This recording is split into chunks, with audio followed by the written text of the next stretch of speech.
L'homme est créé à l'image de Dieu. Du coup, on va analyser ça. Maintenant, pourquoi est-ce que je dis ça? Pourquoi est-ce que je dis ça? Donc, on va analyser tout ça. Donc, n'hésitez pas à partager ça à un frère, à une sœur, à mes frères par Christ, les réveillés, les catholiques, les protestants, les branchistes, et surtout à mes frères et sœurs en Christ. Beaucoup parlé. Donc, pour ceux qui sont sur YouTube, du coup, je vais anticiper. N'hésitez pas à liker. N'hésitez pas également à partager un maximum. Et on va engager. Du coup, le verset sur lequel on va s'appuyer, je vais prendre Genèse chapitre 1, le verset 27. Je vais prendre ça.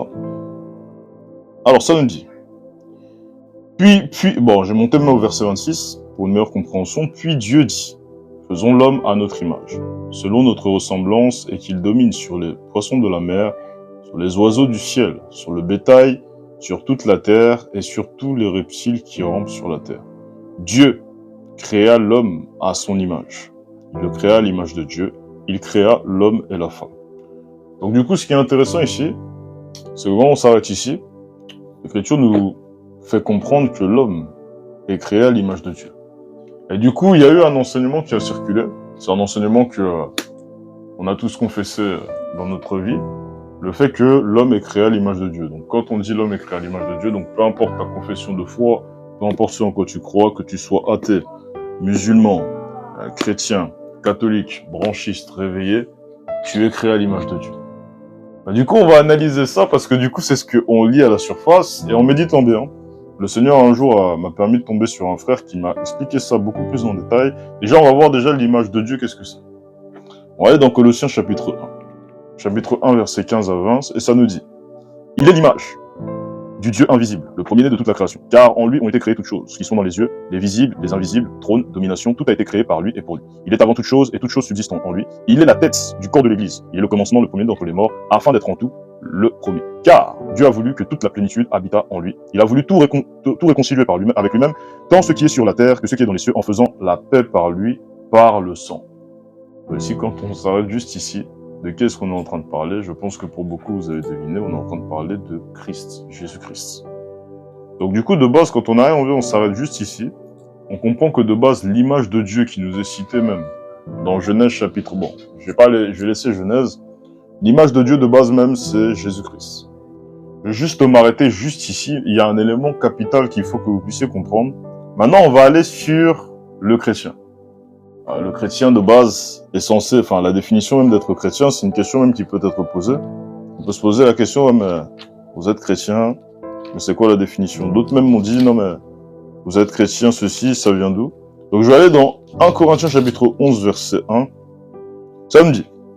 Donc c'est l'apôtre Paul qui nous dit, soyez mes imitateurs, comme je le suis moi-même de Christ. Donc de base, souvenez-vous, dans le premier verset que j'ai lu, j'ai dit que Jésus-Christ est l'image de Dieu. Maintenant, l'image de Dieu a des imitateurs. Ces imitateurs, ce sont qui? Ces imitateurs, ce sont les chrétiens. En l'occurrence, l'apôtre Paul lui-même va dire aux chrétiens de son époque, en l'occurrence aux Corinthiens, soyez mes imitateurs.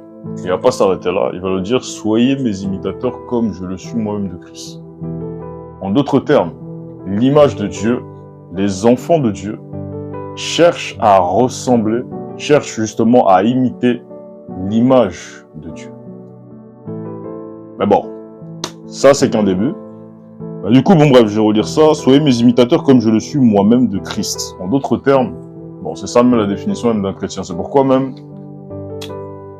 le chrétien même va s'abstenir et va marcher même dans la sanctification vis-à-vis du comportement. Pourquoi? Parce que de la même façon que Jésus-Christ lui-même n'a jamais péché, Jésus-Christ lui-même qui est cité comme étant la pureté par excellence, bibliquement comme coraniquement, automatiquement, le chrétien va chercher à ressembler, à s'assembler avec la pureté. Je vais prendre Matthieu chapitre 5, rapidement.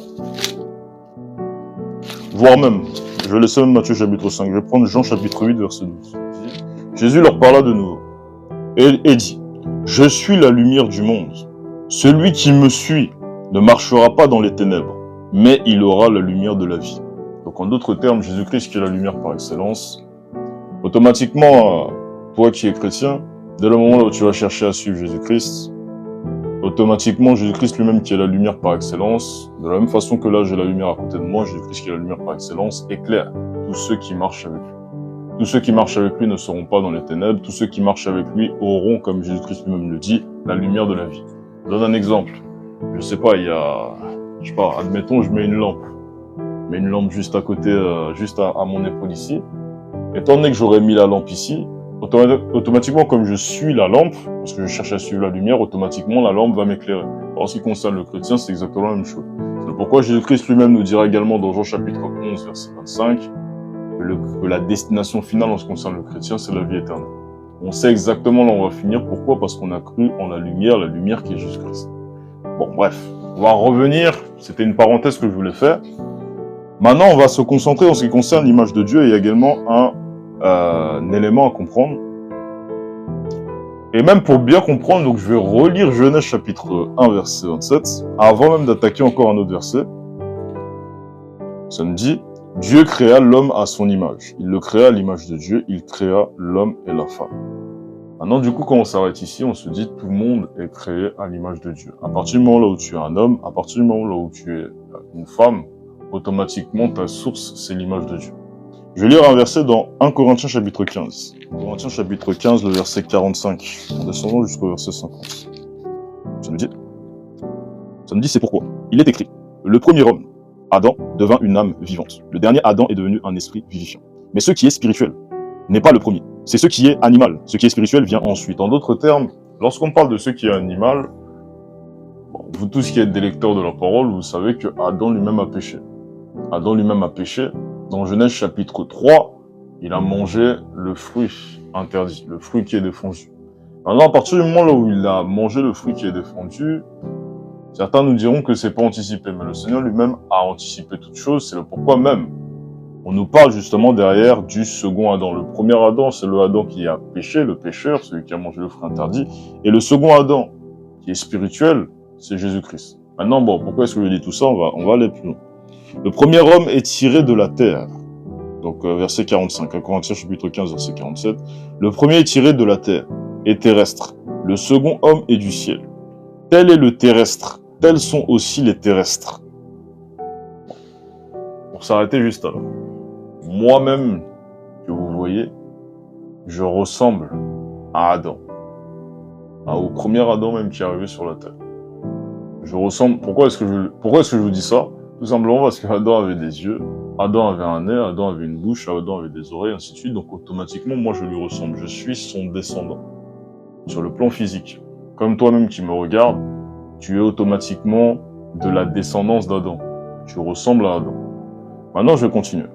Donc c'est pourquoi on dit le premier homme est tiré de la terre. Le premier homme est tiré de la terre, il est terrestre. Le second homme est du ciel. Tel est le terrestre, tels sont aussi les terrestres. Donc en d'autres termes, le terrestre, on parle du premier Adam. Tous ceux qui arrivent sur la terre, dès le moment là où tu foules les pieds de cette terre, tu ressembles à Adam. C'est là où on parle du plan terrestre. Maintenant, on va continuer. Tel est le terrestre, verset 48, tel est le terrestre, tels sont aussi les terrestres. Tel est le céleste, tels sont aussi les célestes. Verset 49, et de même que nous avons porté l'image du terrestre. Donc là, ça concerne les chrétiens. De même que nous avons porté l'image du terrestre, nous porterons aussi l'image du céleste. Ce que je dis, frère, c'est que la chair et le sang ne peuvent hériter le royaume de Dieu et que la corruption n'hérite pas l'incorruptibilité. En d'autres termes, c'est simple. Aujourd'hui, là, comme je vous ai dit, lorsque tu me regardes, tu vois Adam qui est terrestre. L'image, la ressemblance envers le premier Adam. Et maintenant, l'apôtre Paul lui-même va nous dire, poussé par le Saint-Esprit, de même que nous avons porté l'image du terrestre, nous porterons aussi l'image du céleste. En d'autres termes, nous sommes l'image du céleste, qui n'est pas venu encore, mais qui va venir. Maintenant, si on arrive et on développe ici, pourquoi est-ce que l'apôtre Paul lui-même nous dit ça?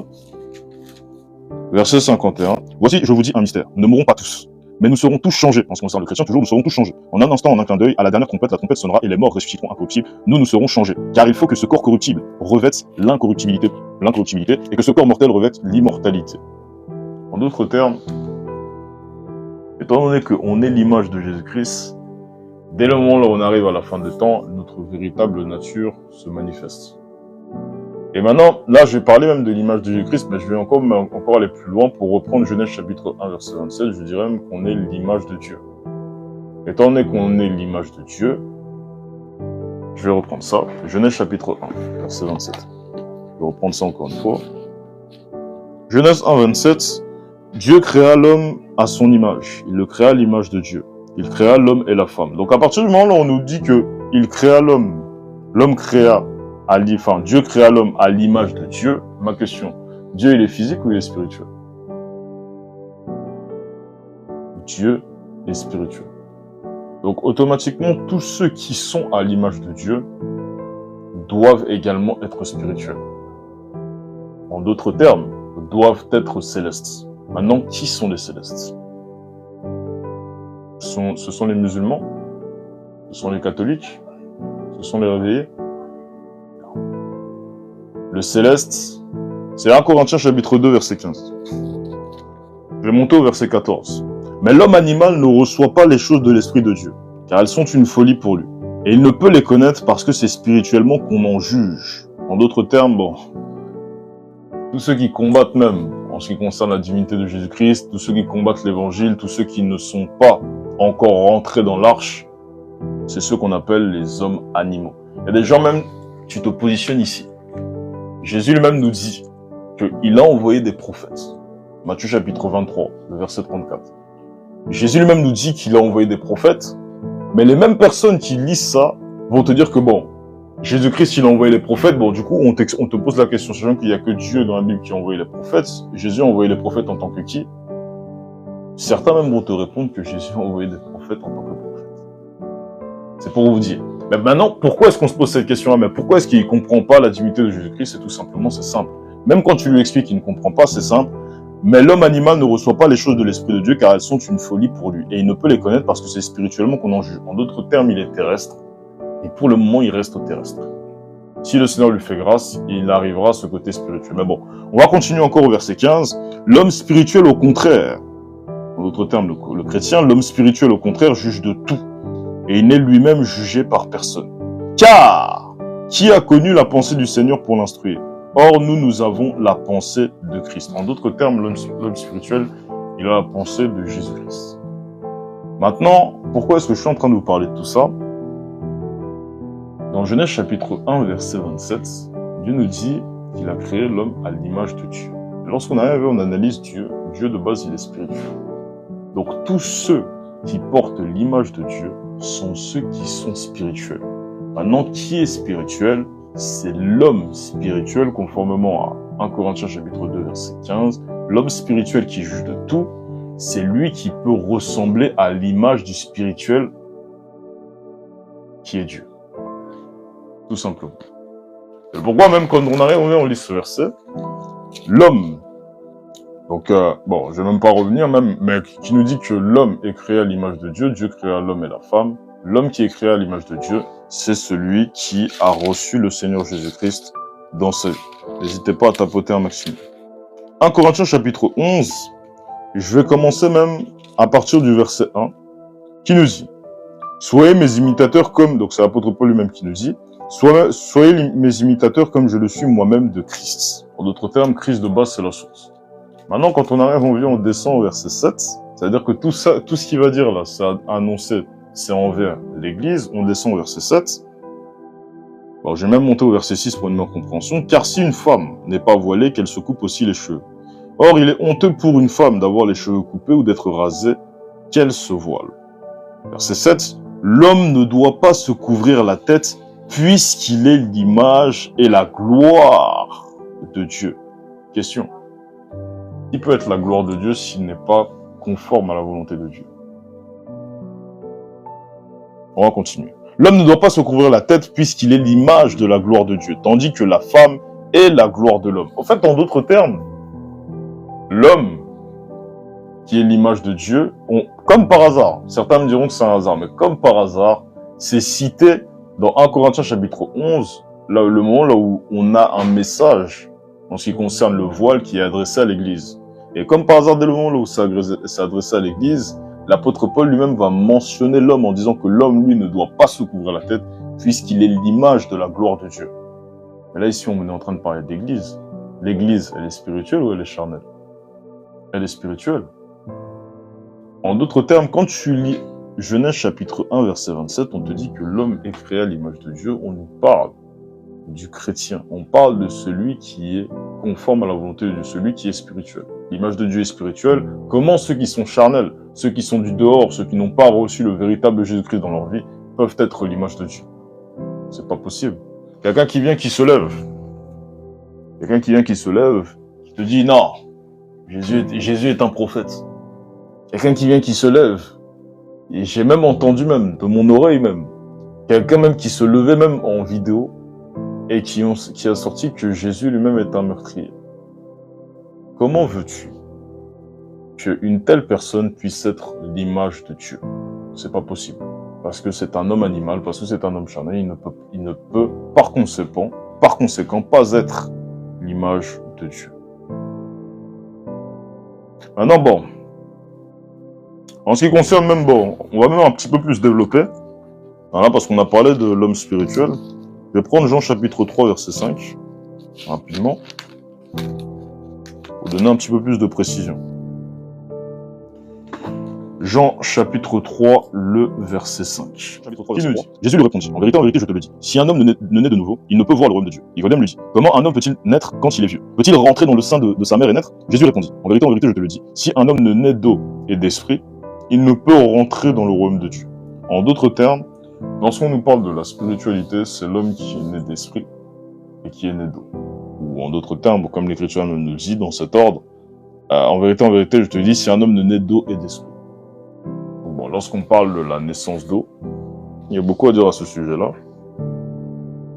On nous parle du baptême premièrement, et deuxièmement, on nous parle de la réception du Saint-Esprit. Lorsqu'on va par exemple dans Actes chapitre 19, bon, on pourrait même lire Actes chapitre 19, automatiquement on voit que dès le moment là où ils ont été baptisés, les disciples qui ont vu et qui ont croisé l'apôtre Paul ont été baptisés, derrière, ils ont reçu le Saint-Esprit. Donc, ils ne l'avaient pas reçu tout de suite, mais ils l'ont reçu après. Bon, je vais même lire ça. Actes chapitre 19. Là, je suis en train de faire la description de l'homme spirituel. Alors, ça dit, pendant qu'Apollos était à Corinthe, Paul, après avoir parcouru les hautes provinces de l'Asie, arriva à Éphèse. Ayant rencontré quelques disciples, il leur dit, avez-vous reçu le Saint-Esprit quand vous avez cru? Il lui répondit, oh, déjà même, je vais m'arrêter même ici. Il y a des gens même, j'ai déjà entendu même cet évangile-là, il y en a qui disent non. Dès le moment là où tu as cru, tu as automatiquement le Saint-Esprit. C'est faux. C'est faux. Parce que le truc, la question, elle est posée, elle est claire. Avez-vous reçu le Saint-Esprit quand vous avez cru? C'est la question qu'il faut se poser. Maintenant, bon, la réponse, il lui répondit. Nous n'avons même pas entendu dire qu'il y ait un Saint-Esprit. Il dit, de quel baptême avez-vous donc été baptisé? Et ils répondirent, du baptême de Jean. Alors Paul dit, Jean a baptisé du baptême de repentance en disant au peuple de croire en celui qui venait après lui, c'est-à-dire en Jésus. Verset 5, sur ces paroles, ils furent baptisés au nom du Seigneur Jésus. Lorsque Paul leur eut imposé les mains, pause, verset 5. Sur ces paroles, ils furent baptisés au nom de Jésus-Christ, naissance d'eau. Lorsque Paul leur eut imposé les mains, le Saint-Esprit vint sur eux, et ils parlaient en langue et prophétisaient. Naissance d'esprit, naissance d'eau. Jean chapitre 3, verset 5. Quiconque ne naît d'eau et d'esprit ne peut rentrer dans le royaume des cieux. Naissance d'eau, Actes chapitre 19, verset 5, le moment où ils ont été baptisés. Naissance d'esprit, Actes chapitre 19, verset 6, le moment où ils ont reçu le Saint-Esprit. Les deux vont de pair. Ils ont reçu le Saint-Esprit. Ensuite, après, qu'est-ce qui s'est passé? Lorsque Paul leur eut imposé les mains, le Saint-Esprit vint sur eux, ils parlaient en langue et prophétisaient. Ils étaient environ 12 hommes. Donc, en gros, c'est comme ça. La manifestation principale même du Saint-Esprit, même, on nous parle du parler en langue. Donc, quand on nous dit la naissance d'eau, le baptême, le moment là où tu as la manifestation du Saint-Esprit, c'est le moment là où tu parles en langue. En l'occurrence, on a vu ça même tout au long de l'Écriture. C'est pourquoi même il faut prier même à toi, mon frère ou ma sœur, qui a peut-être même pris ton baptême au nom du Seigneur Jésus-Christ, gloire à Dieu. Mais il faut prier pour avoir cette manifestation. Bon, moi, si je vous parle même de mon témoignage, je sais que depuis que j'ai reçu cette manifestation-là, spirituellement, c'est beaucoup plus facile. Beaucoup plus facile pour entendre la voix du Seigneur, beaucoup plus facile pour prier même, beaucoup plus facile même. Quand tu es en prière, tu es beaucoup plus connecté une fois que tu as reçu le Saint-Esprit. Mais quand c'est pas le cas encore et que tu as été baptisé au nom de Jésus-Christ, il y a un blocage. Tu n'as pas la capacité de ressentir la présence du Seigneur, tu n'as pas la capacité de voir certaines choses. Donc il ne faut pas hésiter à prier pour avoir cette manifestation. Et ça, par exemple, c'est les signes d'un homme spirituel. Et je vais aller dans 2 Corinthiens chapitre 3, verset 5 aussi.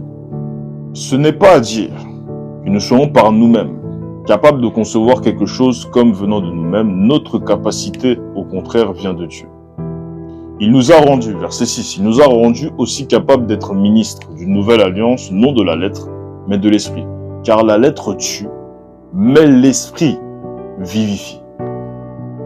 Une fois que ton esprit est né, dès le moment où tu as expérimenté la nouvelle naissance, ton esprit est né. Et dès le moment là où ton esprit est né, l'Écriture nous dit la lettre tue, mais l'esprit vivifie. L'esprit n'est même pas écrit avec un grand E. C'est-à-dire, on parle même pas du Saint-Esprit, mais on parle de l'esprit de l'homme. L'esprit de l'homme spirituel vivifie l'Écriture. C'est le pourquoi il y a des choses même que tu peux expliquer pendant 40 ans. Ça peut être aux musulmans, ça peut être aux catholiques, ça peut être à autres. Les gens ne comprendront pas.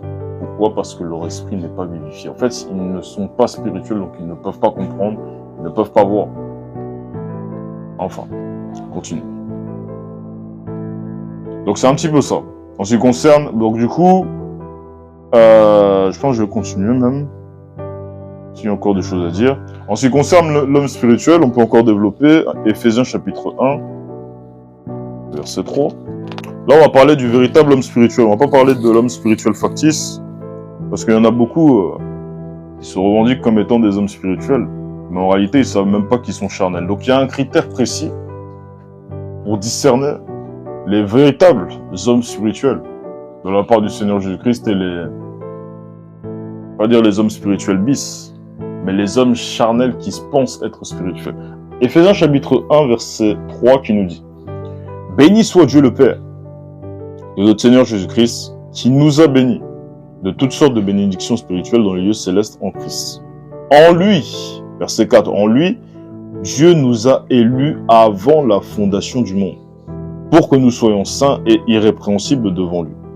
Verset 5, nous ayant prédestinés dans son amour à être ses enfants d'adoption par Jésus-Christ, selon le bon plaisir de sa volonté. En d'autres termes, si le véritable homme spirituel, c'est celui qui rentre en accord avec tout ce qui est écrit ici, nous ayant prédestinés dans son amour à être ses enfants d'adoption. En d'autres termes, il y a un évangile même qui circule, il dit que non, mais au fait, c'est le libre arbitre, c'est-à-dire bon, au fait, non, c'est moi qui choisis de venir à Jésus-Christ ou de ne pas venir. Non, c'est faux. Tout dépend de ce que le Seigneur lui-même a prévu. Parce que là, on nous dit, nous ayons prédestiné. C'est-à-dire que le véritable homme spirituel, le Seigneur lui-même l'a élu. Bon, je vais relire ça. En lui, verset 4, Éphésiens 1, verset 4, en lui, Dieu nous a élus avant la fondation du monde. Ça veut dire que Dieu lui-même avait déjà tout anticipé. En ce qui concerne Adam et Ève, Dieu lui-même avait déjà tout anticipé. Dieu savait déjà toutes choses. C'est lui qui connaît même les temps et les circonstances. Donc en d'autres termes, l'homme spirituel, le véritable homme spirituel, le chrétien, Dieu lui-même l'a élu même avant la fondation du monde. Et là, il dit non, mais en fait, Dieu n'avait pas prévu. Non, c'est faux. C'est faux. J'allais même dans un verset même. J'allais dans un verset. Lamentation, chapitre 3.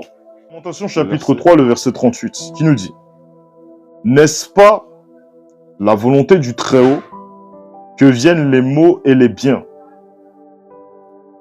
En d'autres termes, lorsqu'on arrive, on s'arrête juste ici. En d'autres termes, c'est Dieu lui-même qui envoie les problèmes, mais c'est Dieu également qui envoie les biens. Donc quand on arrive, on regarde dans Éphésiens chapitre 1, on nous dit que Dieu nous a élus avant la fondation du monde, on pourrait se poser la question dans ce qui concerne le mal. Ça vient d'où?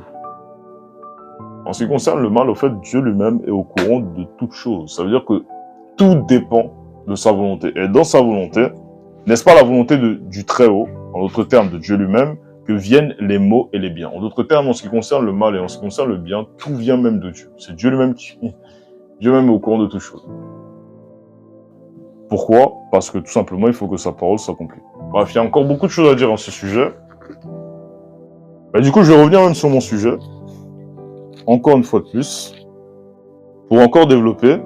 Genèse chapitre 1, verset 27. Dieu créa l'homme à son image.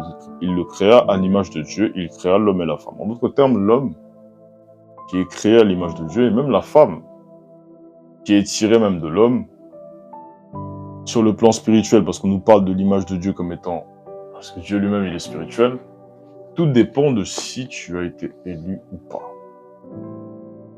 Maintenant, bon, Les gens, quand on arrive, on dit un truc pareil, ils nous diront, bon, Franck, du coup, ça veut dire qu'on peut faire ce qu'on veut, et dans tous les cas, on est sauvé.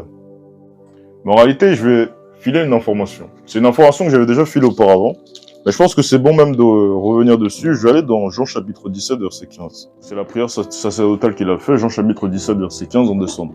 Je ne te prie pas de les ôter du monde, mais de les préserver du mal. Bon, ici même, les gens, quand ils disent non, mais préserver du mal, qu'est-ce que ça veut dire, sachant que de base, les chrétiens même, ils sont persécutés. Lorsqu'on arrive, on va même dans l'acte des apôtres, les chrétiens même se sont fait même tabasser à cause du nom de Jésus-Christ. Non, mais à ce moment-là, Seigneur, tu nous as pas préservé du mal. On ne parle pas de ce mal-là. Lorsqu'on nous parle d'être préservé du mal, c'est des fausses doctrines. C'est des fausses doctrines. Jean chapitre 16, l'esprit de vérité, il conduira dans toute la vérité. Donc automatiquement, quand tu es conduit dans toute la vérité, peu importe si tu arrives à côté, ça veut dire que tu es préservé du mal. Tu es préservé du mal par quoi? Tu es préservé du mal par la foi en Jésus-Christ. Tu es préservé des souillures du monde par la foi en Jésus-Christ. Comme on pourrait même encore aller même dans Jacques chapitre 1 verset 27, même là ça nous est développé. Bref, on va continuer. Donc Jésus lui-même nous dit, Jean chapitre 17 verset 15, je ne te prie pas de les ôter du monde, mais de les préserver du mal. Ils ne sont pas du monde. Donc bon, là c'est une prophétie en ce qui concerne Jésus-Christ, parce que quand on arrive, on regarde ici, on analyse, là on est dans le temps là où Jésus n'a pas encore quitté la terre. Et tant que Jésus-Christ lui-même n'a pas quitté la terre sur le plan charnel, automatiquement, tous ceux qui sont présents autour de lui, tous les êtres humains qui étaient là, étaient sous la loi de Moïse. Et étant donné qu'ils étaient sous la loi de Moïse, ils n'étaient pas encore réellement préservés du mal. Mais maintenant, bon, on va continuer. Ils ne sont pas du monde, comme moi je ne suis pas du monde. Sanctifie-les par ta vérité, ta parole est la vérité. Comme tu m'as envoyé dans le monde, je les ai aussi envoyés dans le monde. Et je me sanctifie moi-même pour eux, afin que eux aussi soient sanctifiés par la vérité. En fait, c'est simple. La sanctification de Jésus-Christ amène la sanctification de ses disciples, amène la sanctification de tous ceux qui sont créés à l'image de Dieu. C'est pourquoi même quand il y en a, ils nous disent non mais dès le moment là où tu as marché dans la masturbation, tu vas aller en enfer. Non, c'est faux. C'est faux! Parce que quand tu analyses bien. Quelqu'un réellement qui a eu, là où le Seigneur Jésus-Christ lui-même s'est sanctifié, c'est-à-dire que si mon frère, ma sœur, le Seigneur Jésus-Christ s'est vraiment sanctifié en ce qui concerne toi, ton cas, en ce qui concerne ta vie, automatiquement, tout ce qui est des souillures du monde, tout ce qui est des bêtises qui sont dans le monde, tu vas avoir cette crainte-là et cette prise de conscience-là qui vient du Saint-Esprit, qu'il ne faut pas faire X, Y, Z. Il y a des gens, on va même pas leur dire, ouais, je sais pas, il y a des gens, par exemple, les frères et les sœurs qui sont nouveaux dans la foi, on va même pas forcément leur dire, ouais, il faut pas insulter, mais au fait, tellement ils ont pris conscience que le Seigneur Jésus-Christ s'est sanctifié pour eux, tellement là où il y a une insulte qui veut sortir, ça sort pas. Non mais au fait, ça, tu te retiens. Et ça, c'est tout simplement parce que le Saint-Esprit lui-même a débarqué dans ta vie, donc automatiquement, le Saint-Esprit vient faire le ménage. Et maintenant, si tu arrives, tu chutes, non, parce que tu chutes que ça y est, non. Le Seigneur Jésus-Christ lui-même dira, dans Jean chapitre 8, verset 24, si vous ne croyez pas ce que je suis, vous mourrez dans vos péchés. Donc automatiquement, si tu crois en Jésus-Christ, derrière, même peu importe ce que tu fais, tant que tu as la foi, la véritable foi en Jésus-Christ, la crainte de son nom, automatiquement, plus tard, au fil du temps, le Seigneur lui-même va débarrasser de toutes ces mauvaises habitudes. J'irai encore dans un verset même tout à l'heure, mais je vais finir. Verset 19, Jean chapitre 17, verset 19, et je me sanctifie moi-même pour eux, afin que eux aussi soient sanctifiés par la vérité. Ce n'est pas pour eux seulement que je prie, donc les disciples qui sont présents. C'est pas seulement une prophétie en ce qui concerne les disciples qui sont présents, donc les 11, parce que Judas on le compte pas, étant donné que c'était un démon. Ce n'est pas seulement pour eux que je prie, mais encore pour ceux qui croiront en moi par leur parole. Je répète, ce n'est pas pour eux seulement que je prie, les disciples qui étaient avec Jésus, mais encore pour ceux qui croiront en moi par leur parole. En d'autres termes, moi et toi, mon frère, ma sœur, qui a cru en Jésus-Christ. Tu es concerné par cette prière. Donc, maintenant, quand les gens nous disent, parce qu'on peut se poser la question, Dieu créa l'homme à son image. Genèse chapitre 1, verset 27. Non, mais parce qu'au fait, Dieu m'a créé à son image. Dès le moment là où je suis arrivé, j'ai dérapé, j'ai menti, j'ai fait ceci, j'ai fait ceci. Je vais aller en enfer. Bon, Je vais te filer une information, mon frère, ma sœur, que si réellement c'est le cas, moi-même qui te parle, le premier, j'aurais eu un bon ticket pour pouvoir aller à la perdition. Parce que ça m'est déjà arrivé depuis que je suis en crise de déraper. Ça m'est déjà arrivé depuis que je suis en crise de chuter. Ça m'est déjà arrivé depuis que je suis en crise de m'énerver, d'avoir des moments de frustration. C'est des choses qui arrivent. C'est normal. Et lorsqu'on arrive, bon, du coup, parce que bon, on va me dire, non, mais, prends que ça, parce qu'il y en a même, ils me sortent beaucoup ces phrases, c'est ta propre interprétation. Bon, je vais prendre ça. Je vais aller dans 1 Thessaloniciens, chapitre 5. 1 Thessaloniciens, chapitre 5, le verset 23, en descendant jusqu'au verset 24. Là, je vais aller encore dans le même sens que la sanctification de Jésus-Christ. Que le Dieu de paix vous sanctifie lui-même tout entier. En d'autres termes, bon, si je m'arrête juste à là, retenez bien une chose, c'est que, de base là, dans tout ce que je vous ai dit, dans Jean chapitre 17, le Jean chapitre 17, verset 15, est en lien total avec ce verset-là. Donc, dès le moment là où, c'est-à-dire, dès le moment là où Jésus-Christ lui-même s'est sanctifié, automatiquement, tous ceux qui viendront à lui sont sanctifiés à cause de la sanctification de Jésus-Christ. Et vous allez voir même un verset même qui confirme la divinité de Jésus-Christ ici, 1 Thessaloniciens chapitre 5, verset 23, que le Dieu de paix vous sanctifie lui-même tout entier. Qui sanctifie? Par rapport au verset que je vous ai filé juste avant. Je vais reprendre ça. Même lorsqu'on descend, même dans Jean chapitre 17, verset 19, et je me sanctifie moi-même pour eux, afin que eux aussi soient sanctifiés par la vérité. En d'autres termes, c'est la vérité qui sanctifie. Maintenant, ici, là, on nous dit que le Dieu de paix vous sanctifie lui-même tout entier. Retenez bien, hein, la vérité sanctifie. Ici, dans 1 Thessaloniciens chapitre 5, verset 23, on nous dit que c'est Dieu qui sanctifie. Et la vérité, c'est qui? Jean chapitre 14, verset 6. Jésus lui dit, je suis le chemin, la vérité et la vie. En d'autres termes, même si on s'arrête ici, Jésus-Christ dit qu'il est Dieu. Jésus-Christ dit qu'il est Dieu. D'ailleurs, j'avais même pas l'information, je viens de la prendre en live comme vous. Jésus dit qu'il est Dieu. Pourquoi? Parce que ici, on nous dit que Jésus-Christ, c'est la vérité. Derrière, Jésus-Christ nous dit dans Jean chapitre 17, verset 19, que c'est la vérité qui sanctifie. Et lorsqu'on arrive, on se ramène dans 1 Thessaloniciens chapitre 5, verset 23, on nous dit que le Dieu de paix vous sanctifie lui-même. En d'autres termes, c'est Dieu qui sanctifie. Jésus sanctifie en tant que qui? Étant la vérité. On enchaîne. On met encore en exil la sanctification du chrétien. On descend au verset 24. Celui qui vous a appelé est fidèle et c'est lui qui le fera. En d'autres termes, si on s'arrête juste ici, c'est comme si on arrive, on vient, on est dans un chantier. On est dans un chantier, je sais pas, par exemple, le chantier représente la vie chrétienne. Tu arrives, tu viens de débarquer dans le chantier, toi qui es nouveau dans la foi, soit béni et même soit accueilli même dans le nom puissant de Jésus-Christ, tu viens d'arriver dans le chantier, tu n'as pas les repères. Tu ne sais pas comment on bricole, tu ne sais pas comment on fait ceci, tu ne sais pas comment on fait cela. Et on a le chef, le leader, qui va venir et qui va t'apprendre. Voilà, on fait ça comme ci, on fait ça comme ci, on fait ça comme ça. Ça peut prendre 1 an, 2 ans, 3 ans, 4 ans, 5 ans avant que tu atteignes son niveau. Mais un jour, tu atteindras son niveau. À force de rester dans le chantier. Bah là, c'est exactement la même chose en ce qui concerne la vie chrétienne.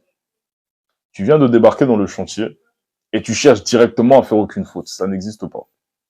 Tu vas arriver dans le chantier, peut-être tu vas te couper, peut-être que tu vas te blesser, peut-être même que le marteau même va te taper sur le doigt. Mais au fil du temps, à force de pratiquer, à force de faire, à force de rester dans le chantier, automatiquement, tu vas avoir les automatismes pour pouvoir avoir les mêmes automatismes que ton leader et ne plus faire d'erreur. C'est ça, la vie chrétienne. C'est pourquoi, même lorsqu'on arrive, je vais relire ça. 1 Thessaloniciens chapitre 5, verset 23, que le Dieu de paix vous sanctifie lui-même tout entier, que tout votre être, l'esprit, l'âme et le corps soient conservés irrépréhensibles lors de l'avènement de notre Seigneur Jésus-Christ. En d'autres termes, la sanctification. Celui qui vous a appelé est fidèle et c'est lui qui le fera. Donc tout dépend du Seigneur. Encore une fois. C'est Dieu lui-même qui sanctifie. En ce qui concerne les actions du quotidien, les actions de ton corps, c'est Dieu lui-même qui sanctifie. Tout simplement. Donc quand vous voyez ces faux hommes de Dieu qui viennent, qui vous disent non, tu as menti, tu vas aller en enfer, bon dans ce cas, on est tous condamnés alors. Si vraiment on suivait ces propos-là, on serait tous condamnés. Parce que On est tous amenés à faire des erreurs, on est tous amenés à déraper, mais ça, les erreurs là n'ont rien à voir encore avec le salut. Mais on pourrait même s'étendre même dessus. Alors c'est David lui-même qui a écrit les psaumes et qui dit: Pourquoi t'as battu mon âme et gémis-tu au-dedans de moi? Espère en Dieu, car je le louerai encore, il est mon salut et mon Dieu. En d'autres termes, lorsqu'on parle du salut, on nous parle du ticket pour accéder à la vie éternelle. Maintenant, si Dieu lui-même est le salut, Dieu est éphémère ou Dieu est éternel? Ouais, ouais. Enfin bon. À partir de là même, vous comprenez même que ceux qui disent que le chrétien même perd le salut, en fait, ils n'ont pas reçu encore le salut, mais si le Seigneur lui-même leur fait grâce, ils comprendront. Mais en bref, il y a encore même beaucoup à dire à ce sujet. Je vais repartir même dans un verset même que j'ai pris depuis le début. Donc lorsqu'on nous parle de Genèse chapitre 1 verset 27, que Dieu créa l'homme à son image, encore une fois, pour être à l'image de Dieu comporte l'homme spirituel. C'est lui réellement qui est créé à l'image de Dieu. Et dans le contexte ici, ce qui est intéressant, c'est que quand vous regardez Genèse chapitre 1 verset 27, quand on nous mentionne que il créa l'homme à son image, à ce moment-là, la question qu'il faut se poser, c'est dans quel temps est-ce que c'est employé Genèse chapitre 1 verset 27? Je vais relire ça bien. Genèse chapitre 1 verset 27, ça nous dit: Dieu créa l'homme à son image. Il le créa à l'image de Dieu. Il créa l'homme et la femme. Lorsque vous arrivez ici, c'est dans le chapitre 1 de Genèse. Et quand vous regardez dans le chapitre 1 de Genèse, le péché n'était pas encore rentré. Lorsqu'on nous parle du péché lui-même qui est rentré, c'est dans Genèse chapitre 3. Donc ça veut dire qu'à ce moment-là, c'était le moment là où la sainteté était présente.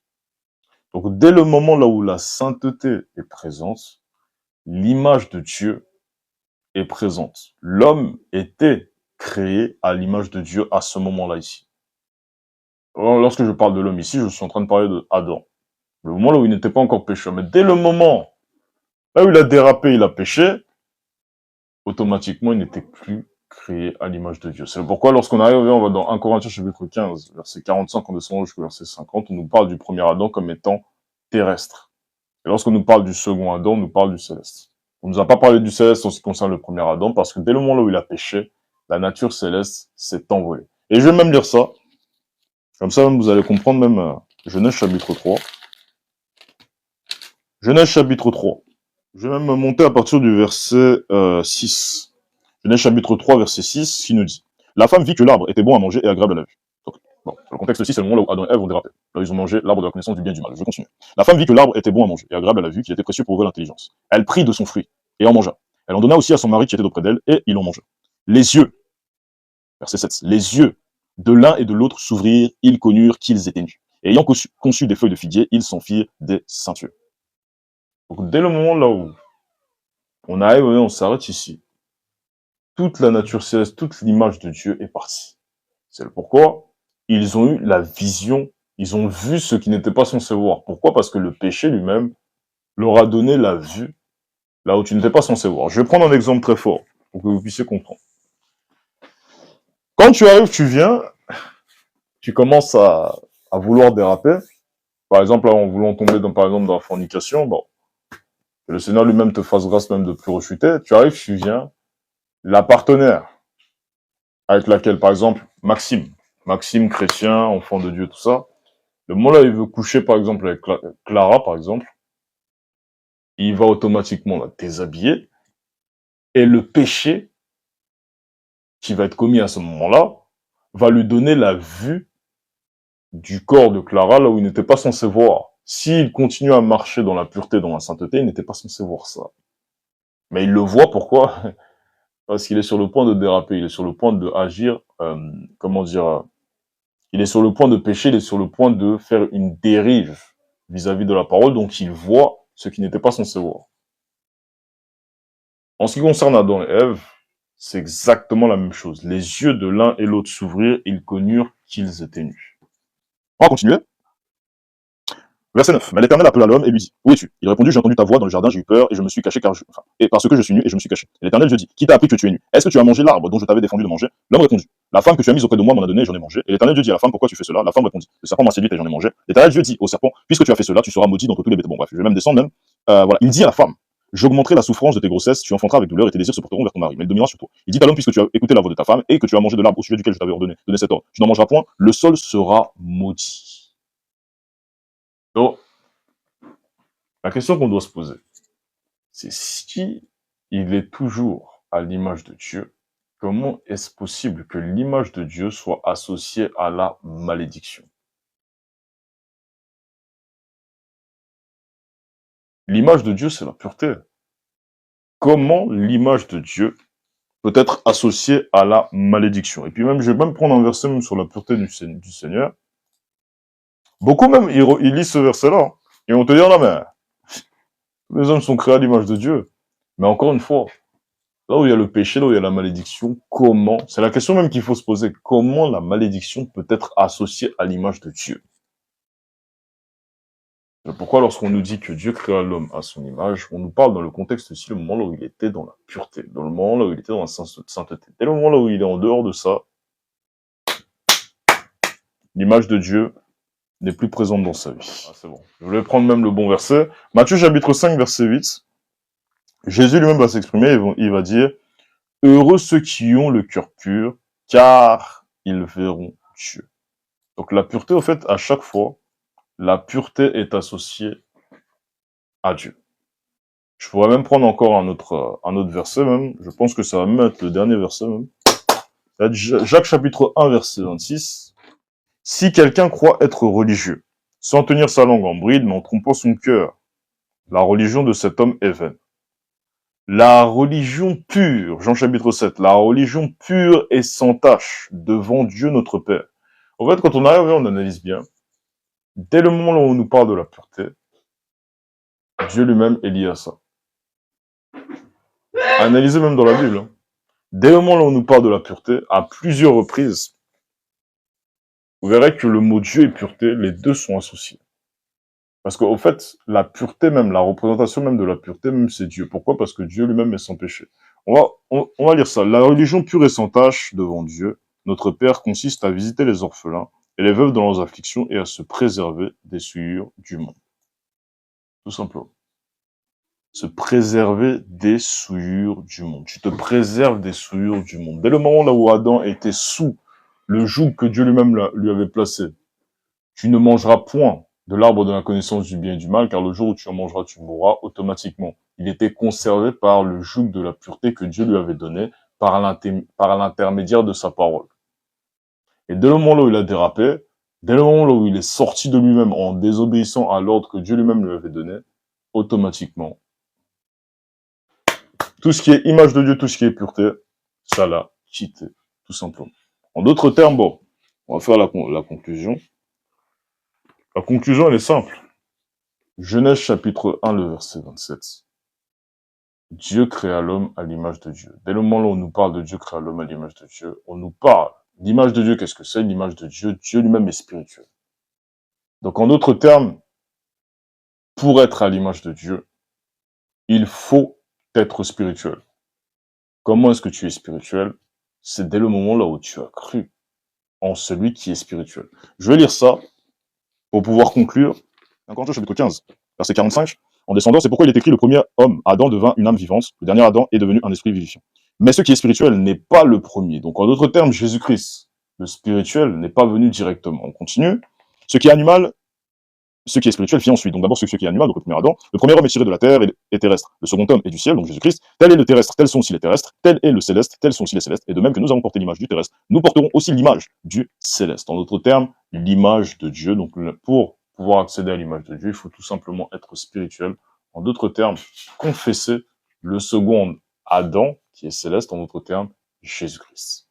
Donc, Genèse chapitre 1, verset 27, ne concerne pas tout le monde, mais il concerne uniquement l'homme spirituel, en d'autres termes, le chrétien. Petit détail aussi. Petit détail également qu'il fallait que j'avance. N'hésitez pas déjà à me suivre sur TikTok. Voilà, n'hésitez pas. Bon, on est parfois même pas mal aussi à venir en live, mais je sais pas si qui me suit ou autre, donc n'hésitez pas à me suivre sur mon compte TikTok. Et pour ceux qui m'ont attrapé en cours de route, peut-être que tu as raté même, toi, mon frère, ma soeur, le début de l'enseignement, n'hésite pas également à me suivre sur YouTube. Franck, FRNCK, espace. Des fois, il me dit, non, ce que Franck, tu dis, c'est faux, tu mens. Bon, si je mens, démontre-moi déjà même là où j'ai menti. Si ce que je dis c'est vrai, bon, gloire à Dieu, et si tu es d'accord, n'hésite pas également aussi à m'ajouter sur les réseaux sociaux. Mon Snap, FRA45NCK. Mon Instagram, Franck-Okip1. Ma chaîne YouTube, Franck Okita. Et mon compte TikTok également, Franck Okip. Pour ceux qui sont sur YouTube et qui regarderont la rediffusion. Donc en d'autres termes, voilà. Donc j'ai fini de vous enseigner ça. Donc le Seigneur, chapitre 6, verset 6. Que celui à qui l'on enseigne la parole fasse part de tous ses biens à celui qui l'enseigne. Ne vous y trompez pas, on ne se moque pas de Dieu. Ce qu'un homme aura semé, il le moissonnera aussi. Donc, pourquoi est-ce que je vous lis ce verset? Parce qu'au fait, je voulais parler même rapidement même de la semence, parce que il y en a beaucoup, comment dire, en ce qui concerne l'exhortation, là, j'ai beaucoup parlé de ce verset en ce qui concerne les offrandes, mais quand on arrive, on regarde ce verset-là est également spirituel également. Parce qu'il y en a beaucoup même qui pensent que semer par exemple une exhortation à un frère, à une sœur qui est poussée par le Seigneur en ce qui concerne par exemple les sœurs en Christ pour pouvoir prêcher la parole, ou même moi-même qui suis présent, qui suis en train d'enseigner, n'hésitez pas à avoir également ce réflexe-là de semer également l'exhortation. Pourquoi est-ce que je vous parle de semer l'exhortation? Parce que l'Écriture elle-même nous dit ne vous y trompez pas, on ne se moque pas de Dieu, ce qu'un homme aura semé, il le moissonnera aussi. Donc toi qui sèmes l'exhortation, un jour j'étais dans mes commentaires YouTube, j'étais dans une phase où c'était assez compliqué. Mentalement même, je me posais même beaucoup de questions quant à ce que le Seigneur lui-même m'avait demandé même de faire en ce qui concerne l'enseignement et l'évangélisation au mégaphone. Et j'ai eu un frère qui m'avait exhorté, et la façon dont il m'a exhorté, au début, ça ne m'avait pas marqué directement. J'avais regardé, j'avais fait bon, j'avais mis un j'aime, et après, plus tard, le Saint-Esprit lui-même m'interpelle en me disant, mais attends, c'est quand même une exhortation. Et quand je suis arrivé, j'ai regardé ça, je me suis dit non. Au fait, je suis reparti dans mes commentaires et j'ai repensé à Galates chapitre 6, verset 6, en descendant jusqu'au verset 7, qui nous dit, celui qui, enfin, ne vous en trompez pas, on ne se moque pas de Dieu, ce qu'un homme aura semé, il le moissonnera aussi. Donc, toi qui sèmes l'exhortation, sache que il y a une bénédiction derrière, en fait. Il y a une bénédiction également derrière l'exhortation, donc n'hésitez jamais à exhorter un frère, à exhorter une sœur, c'est très important. En tout cas, que Dieu vous bénisse, que la main du Seigneur puisse être sur vous. N'hésitez pas à vous abonner, n'hésitez pas à me suivre, n'hésitez pas à partager également un maximum pour ceux qui sont sur YouTube. Et on se retrouve à la prochaine pour toujours plus d'enseignements et que le Seigneur vous bénisse.